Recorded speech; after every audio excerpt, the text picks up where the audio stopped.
जोश को बरकरार रखिए, जुनून को तैयार रखिए, क्योंकि अब जिस शख्स से आप मिलने वाले हैं वो और कोई नहीं, हम सबसे चहेते लीडर, जबरदस्त लीडर, जिन्होंने एक नया इतिहास बना दिया, नई परिभाषा लिख दी। तो आपकी जबरदस्त तालियों और म्यूजिक के बीच में मैं सिक्स को बुलाने वाला हूं, वो और कोई नहीं, इस अल्टॉस गैलेक्सी के एक जबरदस्त सितारे mister Ghanshyam Sahu and family को आपकी जोरदार तालियों और म्यूजिक के बीच में please welcome mister Ghanshyam Sahu and family.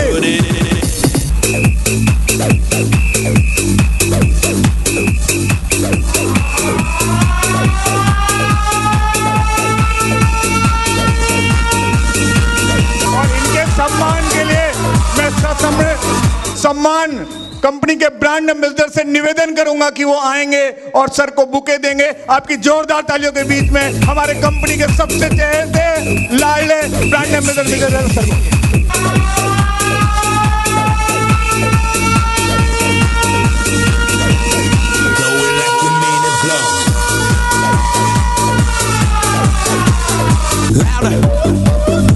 Is that what you call? Come on, let me hear you say. Let me hear you, let me hear you, let me hear you say. ये जोश खरोश, ये उमंग देखकर मैं कह सकता हूँ, बाहर वही दिनचर्या, वही मायूसी, वही आपाधापी है, और इस भंजवन में राउरकेला के इस हॉल पर हर चेहरे पर मुस्कान, उत्साह, आत्मविश्वास, इसको देखते हुए मैं यही कह सकता हूँ कि आज ही हमारे इस देश के, हिंदुस्तान के सारे त्यौहार मुहर्रम, ईद, होली और दिवाली है।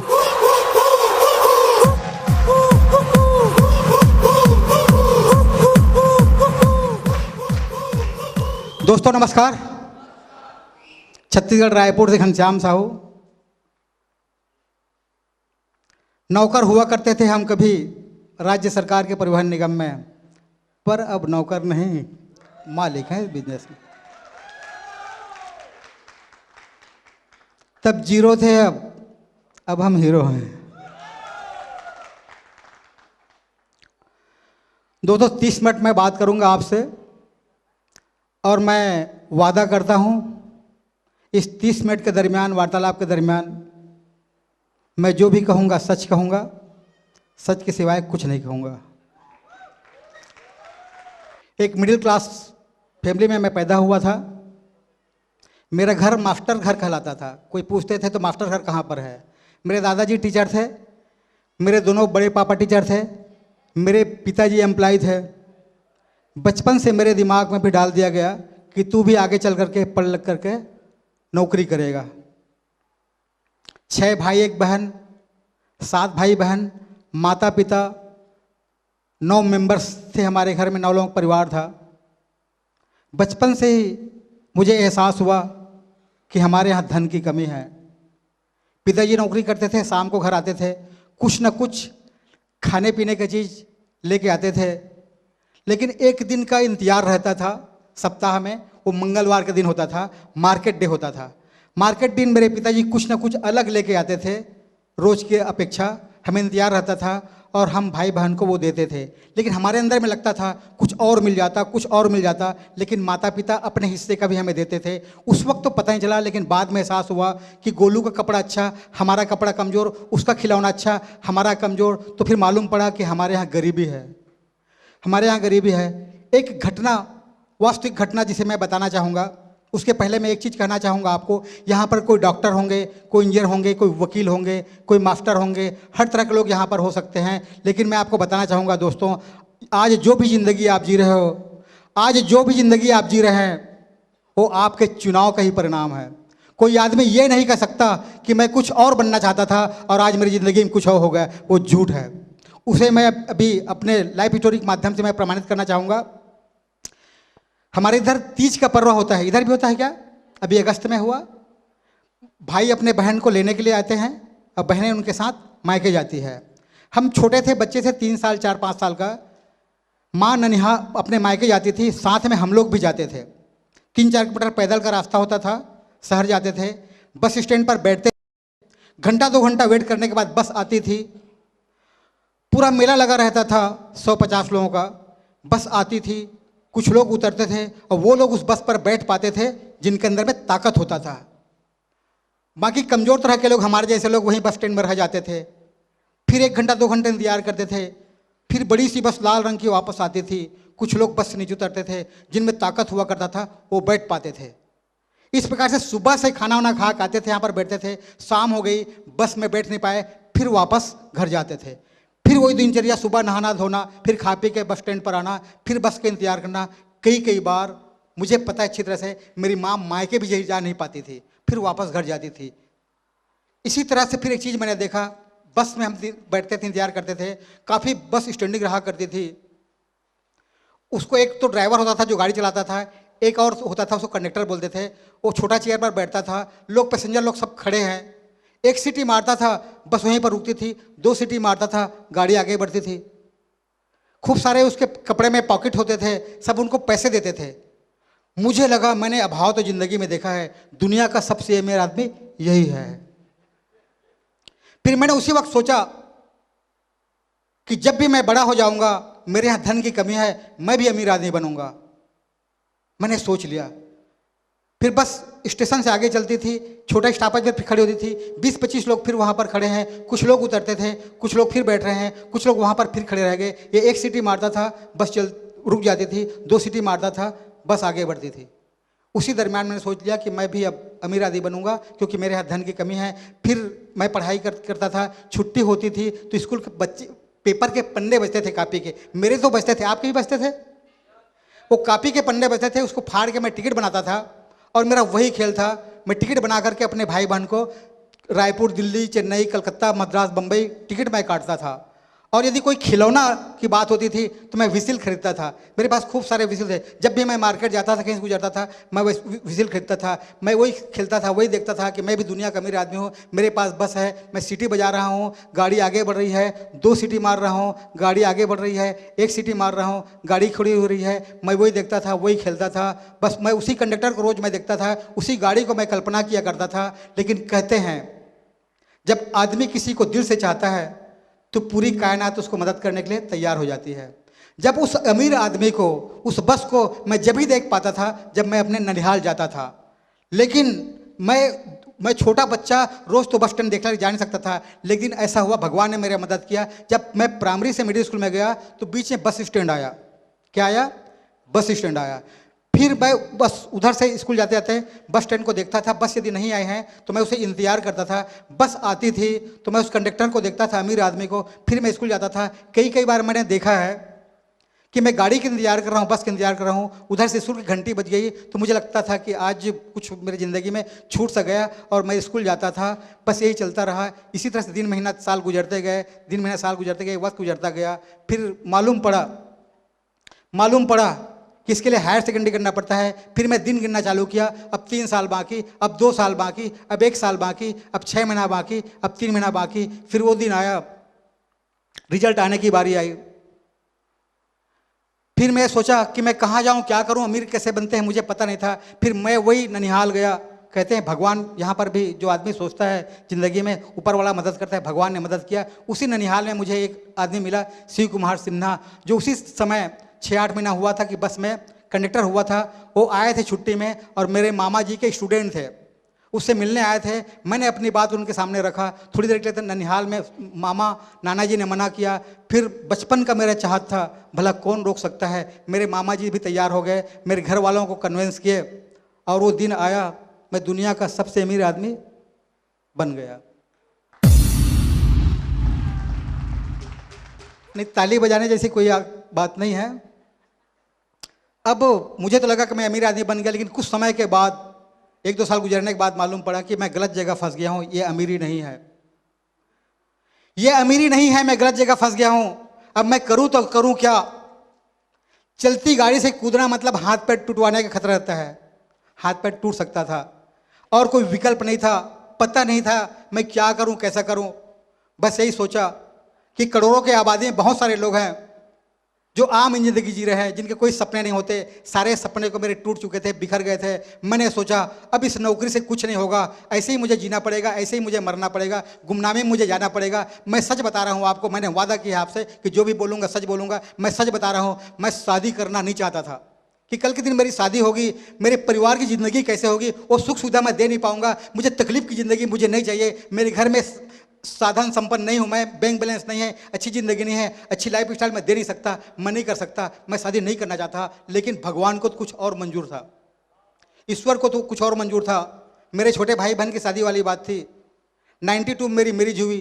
फिर भी मैं थोड़ा आपको बताना चाहूँगा, मैं सच बता रहा हूँ, शादी करने के लिए तो मैं तैयार हुआ, लेकिन मैं चाहता था मैं ग्रेजुएट हूँ तो लड़की मेरी कम पढ़ी लिखी होनी चाहिए और गाँव को होना चाहिए।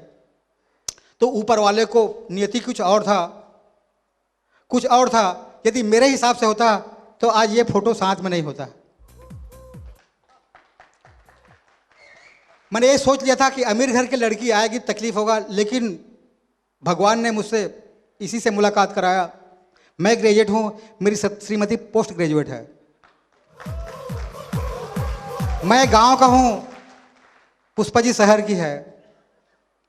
आर्थिक स्थिति को देखता हूँ तो काफ़ी सारा असमानता है। मेरे यहाँ 4 व्हीलर नहीं था, एक सामान्य ज़िंदगी थी। वहाँ ट्रैक्टर, कार, ट्रक, साधन संपन्न थे, कोई कमी नहीं थी। मुझे तो पीड़ा हुई, मैं मना भी करता था, लेकिन घर के लोगों को मतलब उसके सामने मुझे स्वीकार करना पड़ा। लेकिन I proud, I am lucky, मैं वेरी लकी हूँ कि जिस तरह से मुझे डर था वो मिथ्या था, बेकार था। मेरी पत्नी बहुत ही अच्छी नेक विचार की है, कभी एहसास नहीं होने दिया कि मैं गरीब घर में आई हूं। दोस्तों, जिंदगी में एक और टर्निंग पॉइंट आ चुका था, एक और कारण यहां पर बन चुका था। पहले तो मैं अपने आप को समझौता भरी जिंदगी, बस यही मुझे जीना है, ऐसे ही चलेगी, मैंने एक्सेप्ट कर लिया था। लेकिन जिंदगी में फिर एक टर्निंग पॉइंट आता है, एक और कारण बनता है। मुझे सोचा मैं तो तकलीफ में ज़िंदगी जी सकता हूँ, मैं बिना खाए भी रह सकता हूँ, मैं कुछ भी कैसे भी ज़िंदगी जी सकता हूँ, लेकिन मेरा परिवार, इन्होंने तकलीफ कभी, अभाव कभी देखा नहीं है। मेरे कारण ये तकलीफ की ज़िंदगी जिए, ये मुझे स्वीकार नहीं। मेरी रातों का नींद नहीं आता था, चैन नहीं था, मैं कैसे करूँ, क्या करूँ, मुझे कुछ समझ में नहीं आता था, कुछ भी समझ में नहीं आता था। ऐसे में और गाड़ी से कूदना, नौकरी छोड़ना मतलब तकलीफदायक बात थी। तो कहते हैं ऊपर वाला फिर मदद किया, पूरे तन मन से लग जाते हैं तो पूरी कायनात आपको मदद करने के लिए लग जाती है। वो दिन आया जिसके कारण मैं छोड़ नहीं पाता था। छत्तीसगढ़ और एमपी अलग हुआ, राज्य जब अलग हुआ, छत्तीसगढ़ गवर्नमेंट ने उस डिपार्टमेंट को ही बंद कर दिया, वो डिपार्टमेंट ही बंद हो गया। अब और बड़ी समस्याएं थी मेरे पास, अब करूं तो करूं क्या। नौकरी मैं करके देख चुका था, बड़ी पीड़ादायक स्थिति थी, अब क्या करूं। एक तरफ जिंदगी थी, एक तरफ मौत थी, एक तरफ जिंदगी थी और एक तरफ मौत थी। मैं तकलीफ में जिंदगी जी नहीं चाहता था, बच्चों को तकलीफ दे नहीं सकता था। मैं क्या करूं, कैसा करूं, मुझे समझ में नहीं आता था। ऐसे में लोग मुझे कहते हैं, मैं सुना हूं कई बार लोग मुझे कहते हैं कि घनश्याम साहू बहुत लकी आदमी है, तकदीर वाला आदमी है। तो मैं कहता हूं यस, आई एम लकी। इसलिए मैं लकी हूं कि मुझे, मेरे साथ मेरे माता पिता का स्नेह और आशीर्वाद मेरे साथ है, संस्कार उनका मेरे साथ है। यस, मैं लकी हूँ, मैं बहुत ज़्यादा लकी हूँ कि क्लास 1 से स्कूल कॉलेज से लेकर के अभी जहाँ जहाँ पर मेरा उठना बैठना आना जाना है, जहाँ पर मैं सीखता हूँ, उनका संस्कार, उनका आशीर्वाद और उनकी शुभकामनाएं मेरे साथ है। हाँ, मैं लकी हूँ और बेहद लकी हूँ कि मेरा परिवार, मेरा फैमिली, मेरे बच्चे, मेरी पत्नी, मेरे माता पिता, मेरे भाई बहन का सपोर्ट मेरे साथ है। मैं बेहद लकी हूँ कि मुझे मेरे सारे सीनियर्स, सुमित जी, रजत जी, सुमित जी, सेठी जी, दानेश जी, कंपनी ब्रांड एम्बेसडर रजत जी और अल्टस एकेडमी का साथ है, हाथ है और उनका आशीर्वाद मुझ पर है।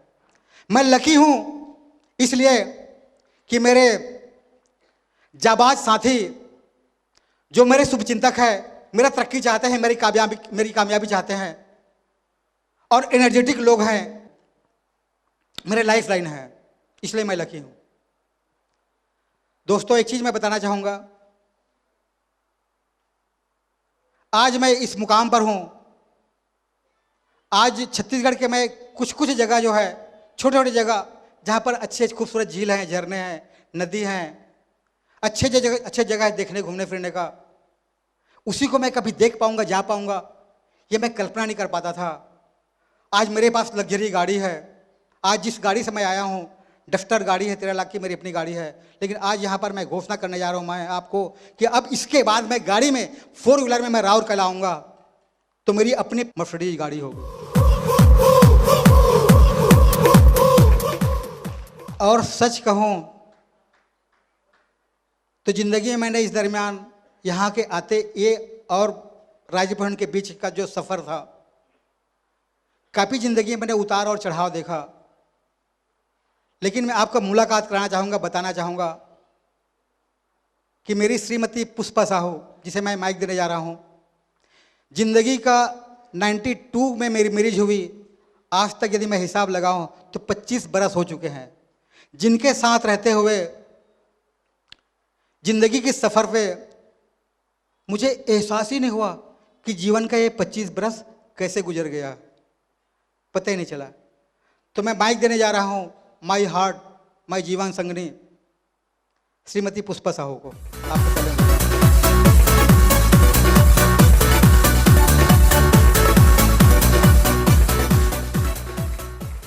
नमस्कार, पुष्पा साहू, रायपुर छत्तीसगढ़ से हाउसवाइफ हूँ। मैं नमन करना चाहती हूँ परमात्मा को,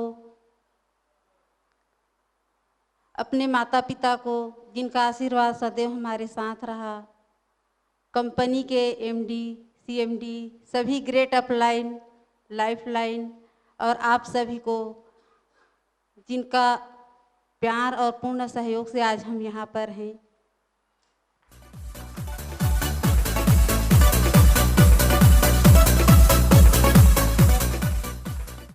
मैं बताना चाहूँगी कि एल्टास हमारे जीवन में कैसे आया और इसके माध्यम से हमको क्या मिला। आज से 25 साल पहले हमारी शादी हुई थी। मैं एक संपन्न फैमिली से थी। शादी के पहले मुझे पता ही नहीं था कि गरीबी क्या होती है, दर्द क्या होता है, परेशानियाँ क्या होती है, चैलेंज क्या होता है। शादी के बाद हम गांव में रहते थे। सर की राज्य परिवहन में जॉब थी।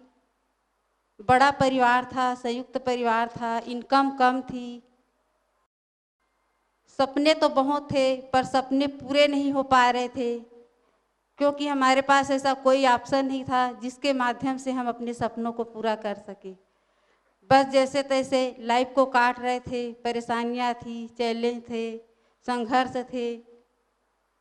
एल्टास में आने के पहले का समय और ज़्यादा पीड़ादायक थी। बच्चे बड़े हो गए थे, स्कूल से कॉलेज में चले गए थे। कॉलेज का खर्च, घर का खर्च, घर का इंस्टॉलमेंट और बहुत सारे कर्जे हो गए थे। मेरे सारे गहने बिक गए थे। सर बीमार पड़ गए थे, इनके हार्ट में प्रॉब्लम आ गया था। कुछ भी समझ में नहीं आ रहा था कि क्या करें क्या ना करें। पर कहते हैं ना, हर काली अंधेरी रात के बाद सुबह जरूर होती है। हमारे जीवन में भी सुबह हुई। ईश्वर की कृपा से, ईश्वर का ही भेजा हुआ महान देवदूत श्री रजत सर जी के माध्यम से एल्टास हमारे जीवन में आया।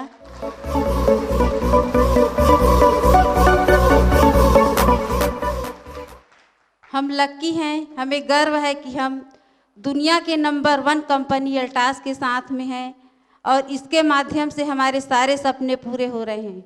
मान सम्मान, प्यार, पहचान, हेल्थ, वेल्थ, देश विदेश की यात्रा, सब कुछ हमें इस बिजनेस के माध्यम से मिला। आज से 3 साल पहले घर चलाने के लिए सोचा करते थे। 150 रुपये भी हमारे पास नहीं रहा करते थे, पर अब हमारी ज़िंदगी पूर्ण रूप से चेंज हो गई है। हम अपने लाइफ को एंजॉय कर रहे हैं। बिजनेस में मैं पूरा सर का सपोर्ट करती हूँ। मुझे विश्वास था सर जो भी निर्णय लेंगे सही निर्णय लेंगे। ये एक अच्छे इंसान हैं, एक अच्छे पति हैं, एक अच्छे पिता हैं और घर परिवार के साथ साथ दूसरों के बारे में भी सोचते हैं।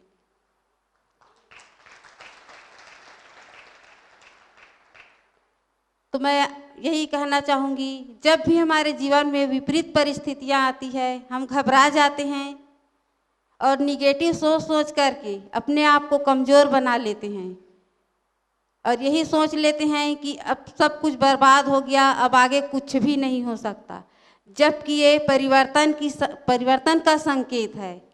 ऐसे ही समय में परिवर्तन होता है जीवन में। किस्मत हमारे हाथ में नहीं, पर निर्णय हमारे हाथ में है। हम सही निर्णय लेकर अपनी किस्मत को बदल सकते हैं। तो मैं यही कहना चाहूँगी, आप सब पूरे पॉजिटिव सोच के साथ, पूरे आत्मविश्वास और समर्पण के साथ इस बिजनेस को दिल से लगा लेते हैं, कर लेते हैं, तो आपकी जीत सुनिश्चित है। एल्टास एकेडमी आपके साथ है, आपका भी हर सपना साकार होगा और आपकी भी ज़िंदगी बदल जाएगी। Thank you. एक और हादसा मेरी ज़िंदगी में होता है, टर्निंग पॉइंट आता है। ज़िंदगी में तो प्रॉब्लम से हम घिरे रहते हैं। जब भी हम कदम आगे बढ़ाना चाहते हैं, प्रॉब्लम हमारे सामने आ जाता है। मेरे सामने एक बड़ा प्रॉब्लम आया, वो ये, किसी व्यक्ति का उम्र, यदि टाइम में मेरी शादी हो गई होती, इतना बड़ा मेरा बेटा होता, शायद मैं इसके जैसा चल नहीं पाऊंगा, दौड़ नहीं पाऊंगा, बोल नहीं पाऊंगा। मैं क्या करूं? लेकिन मुझे 5 लाख इनकम चाहिए था। जब मुझे प्लान दिखाया उन्होंने, उनका इनकम 5 लाख था, मुझे 5 लाख इनकम चाहिए था और कोई विकल्प नहीं था। मैंने सोचा इसका जवाब क्या है, कोई जवाब नहीं मिला। किसी डॉक्टर के पास इसका जवाब नहीं था, किसी वकील के पास इसका जवाब नहीं था। लेकिन हर हालत में मुझे 5 लाख रुपए चाहिए था। मैंने सोचा इसका उम्र 30-32 साल, तो क्यों नहीं मेरा उम्र 35 साल कर दिया जाए। तो दोस्तों, मैं कहना चाहूँगा, आज से 3 साल पहले जब मैं चालू किया तो उम्र 35 साल था, आज ही 35 साल है। अगले 2020 तक की मेरा उम्र 35 साल ही रहेगा।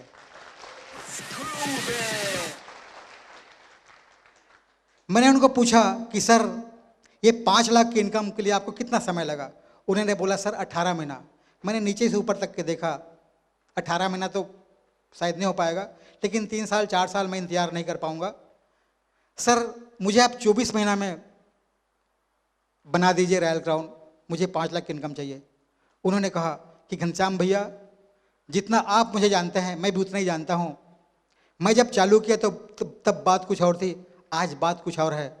आपको 18 महीना 24 महीना नहीं, आप 12 महीने के अंदर में रॉयल क्राउन जा सकते हैं।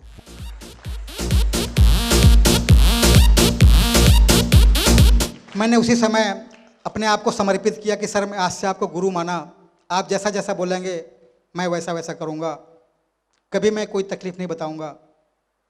और दोस्तों, उस दिन से मैंने काम स्टार्ट किया और कभी भी मुझे निगेटिव दिखाई नहीं दिया। मेरे अंदर प्रॉब्लम यह है, मैंने देखा अब तक के बहुत सारे लोगों को देखता हूँ, लेकिन उनको पता नहीं क्यों निगेटिव दिखाई देता है। वो 1 लाख 2 लाख 5 लाख इनकम तो चाहते हैं, लेकिन problem problem problem problem problem problem बताते हैं। ये प्रॉब्लम, वो प्रॉब्लम, अपलाइन का प्रॉब्लम, डाउनलाइन का प्रॉब्लम, इसका प्रॉब्लम, पता नहीं क्यों। जब से मैंने डिसीजन लिया तब से आज तक मुझे इस मार्ग पर कोई प्रॉब्लम दिखाई देता नहीं।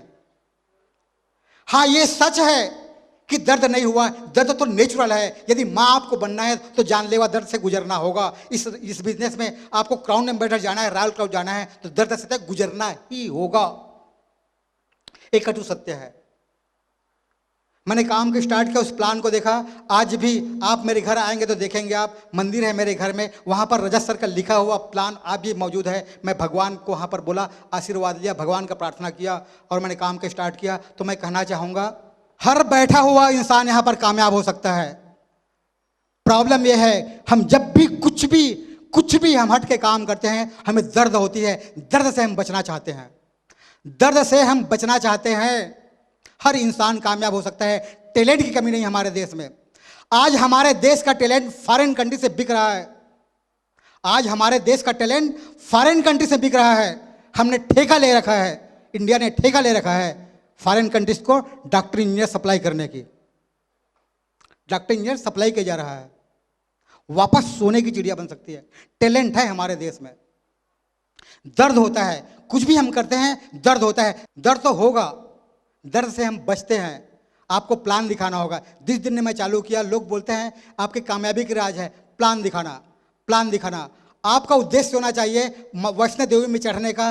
कितना सीढ़ी है मुझे नहीं मालूम, लेकिन उस सीढ़ी को आप चढ़ना चाहेंगे तो दर्द तो होगा। नेचुरल प्रक्रिया है कि अकस्मात हुआ, उसको नहीं हुआ, मेरे को हो रहा है, यह है क्या? नेचुरल प्रक्रिया है। उतने सीढ़ी को हमको चढ़ना होगा। घुटने पे दर्द हो सकता है, टांगों पर दर्द हो सकता है। आप वहां से यहां तक आना चाहेंगे, दर्द तो होगा। ये नेचुरल प्रक्रिया है, ये पार्ट है, ये जरूर होगा। आपको प्लान दिखाना होगा, आपको प्लान दिखाना होगा, आपको प्लान दिखाना होगा, आपको प्लान दिखाना होगा, आपको प्लान दिखाना होगा। मेरे टीम में कोई लोग नहीं आ रहे हैं तो क्या करना है? प्लान दिखाना। प्लान का आपको मास्टर बनना है। क्या बनना है? प्लान का आपको मास्टर बनना है। कोई आदमी तकदीर से डॉक्टर नहीं होता, कोई आदमी तकदीर से वकील नहीं होता, वो अपने मेहनत से वकील होता है। कोई डॉक्टर तकदीर से डॉक्टर नहीं होता, अपने मेहनत से सफल डॉक्टर होता है।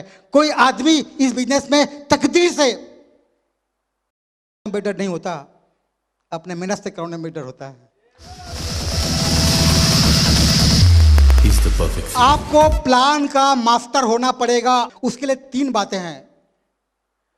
प्लान के मास्टरी के लिए 3 बातें हैं। आप चाहें तो लिख लें। Number 1 practice, number 2 practice, number 3 practice.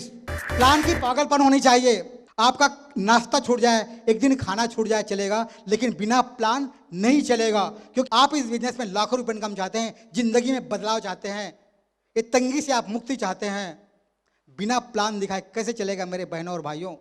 Plan आपको दिखाना होगा। सब छूट जाए, नहाना छूट जाए, खाना छूट जाए, कुछ भी काम छूट सकता है, जरूरी काम, लेकिन आपका प्लान दिखाना नहीं छूटनी चाहिए। पागलपन होनी चाहिए। जब हम स्टार्टिंग में प्लान दिखाना चाहते हैं तो बड़ी पीड़ा होती है, खुद के अंदर में डर होता है, संकोच होता है, झिझक होता है, लेकिन किसी भी काम को बात प्लान की नहीं, जिंदगी में कोई भी काम, नया काम हम करते हैं तो झिझक होती है, डर होती है, सफाई से नहीं होता, तकलीफ होता है, कैसे करूं, क्या करूं, गलत हो जाएगा तो। लेकिन मैं आपको बताता हूं, आप प्लान दिखाते जब आपकी आदत पड़ जाएगी, आपकी डर भय खत्म हो जाएगी, तो मैं आपको बताना चाहूंगा खाना आप भूल जाएंगे, पीना आप भूल जाएंगे, लेकिन प्लान दिखाना आप कभी नहीं भूलेंगे।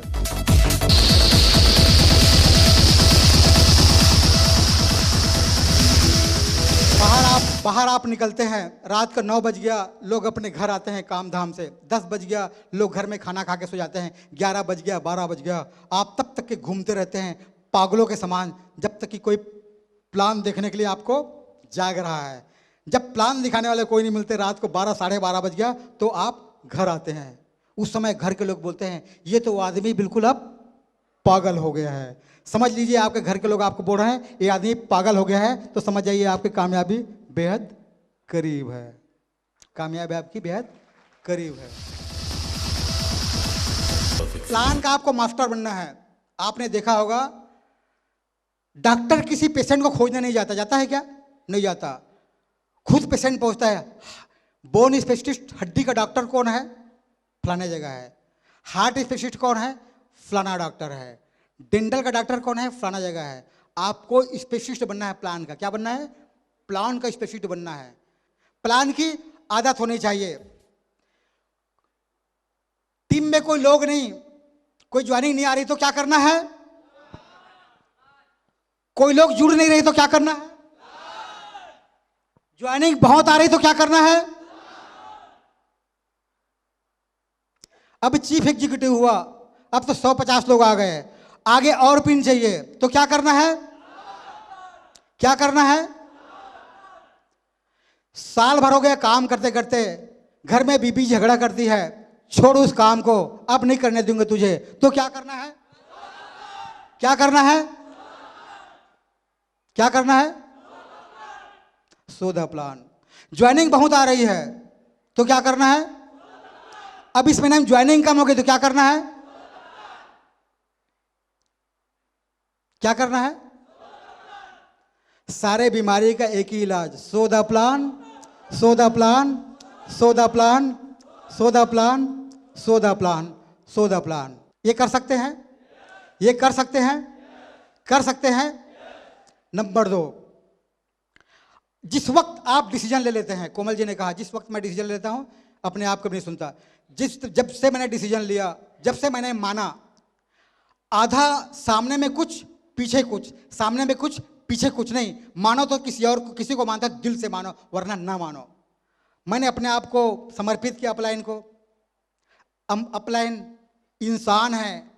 आप देखते हो, अभी मैं आपको बोलूँगा, अभी मैं इंसान के दो रोल होते हैं, कहीं और कुछ, कहीं और कुछ, कहीं और कुछ, कहीं और कुछ। अभी मैं बोलूँगा ये पत्थर है गोला सा, ये भगवान शिव है।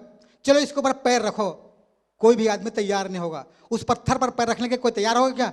कोई तैयार नहीं हुआ। क्यों? हर इंसान उसको शिव भगवान मान रहा है। उस पत्थर के अंदर में दिल से हम माने तो भगवान शिव उसके अंदर में है। उस पत्थर को हम दिल से माने तो भगवान बजरंगबली उसके अंदर है। उस जीता जाता इंसान को, वो जीता जागता इंसान को हम सामने कुछ और पीछे कुछ। प्रॉब्लम ये है, प्रॉब्लम ये है, सामने में कुछ और पीछे कुछ। आप उनके सामने समर्पित हो जाइए। मैंने अपने आप को समर्पित किया। यदि आप अपने आप को समर्पित कर सकते हैं अपलाइन के सामने, सिस्टम के सामने, एकेडमी के सामने, आप ईमानदार होते हैं, आप प्लान दिखाते हैं, अपलाइन को सरेंडर कर देते हैं, तो दुनिया की कोई भी ताकत आपको अमीर बनने से, रॉयल क्राउन बनने से नहीं रोक सकती। इस काम को वही आदमी कर सकता है जो आदमी जिंदा है। वही आदमी कामयाब हो सकता है, प्लान दिखा सकता है, प्लान के लिए उसे लोग मिल सकते हैं। वही आदमी रॉयल क्राउन जा सकता है जो जिंदा है। इसके बारे में किसी ने कहा है, जिंदा वो नहीं जिनका सांस जिंदा है, जिंदा वो नहीं जिनका सांस जिंदा है, जिंदा तो वो है जिनका कि अपने सपनों पर विश्वास जिंदा है। Thank you, thank you.